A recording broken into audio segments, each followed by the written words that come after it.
साथीहरू, यो हो निगुरोको अचार। अब मलाई एकदमै खान मन लागेपछि म चाहिँ आबुधाबीको साबिया गएँ। त्यहाँ एउटा नेपाली बकला छ। नेपालबाट आएको फ्रेस यो पहाडी निगुरो म ल्याएर रुममा पुगेँ। रुममा पुगेपछि अब कसरी बनाउने होला भन्ने लाग्यो। त्यति लागेपछि मैले चाहिँ सुरुमा यसलाई मजाले यसलाई सफा गरेँ र यसका धर्साहरू निकालेँ, जो बाहिरी पत्रहरू हुन्छ। त्यसपछि मैले यसलाई मजाले 20 मिनट जति तातो पानीमा मजाले उम्लिन दिएँ। यो उम्लिसकेपछि आलु बोइल गरेको थिएँ। आलुलाई मिचेँ। त्यसपछि अलिकति प्यानमा तिल भुटेँ, तिललाई मिक्सरमा पिसेँ। तिल, आलु, हरियो खुर्सानी मैले एउटा भाँडोमा मिसाएँ। मिसाइसकेपछि त्यतिखेरसम्म 20 मिनटपछि निगुरो पनि पाकिसकेको थियो। त्यो निगुरोलाई मैले 3-4 चोटि मजाले पखालेर फेरि यसमा मिक्स गरेँ।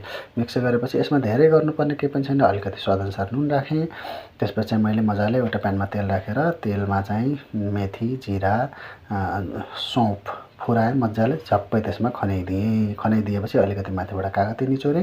कागती निचोरेपछि ल हेर्नुहोस् है, हाम्रो चाहिँ निगुरोको अचार तयार भयो। तपाईँ पनि छोटो मिठो तरिकाले खान चाहनुहुन्छ भने अहिले त निगुरोको सिजन पनि छ, घरमै बसी बसी मिठो अचार बनाएर खान सक्नुहुन्छ। अहिलेसम्म तपाईँले तरकारी मात्रै खानुभएको थियो होला।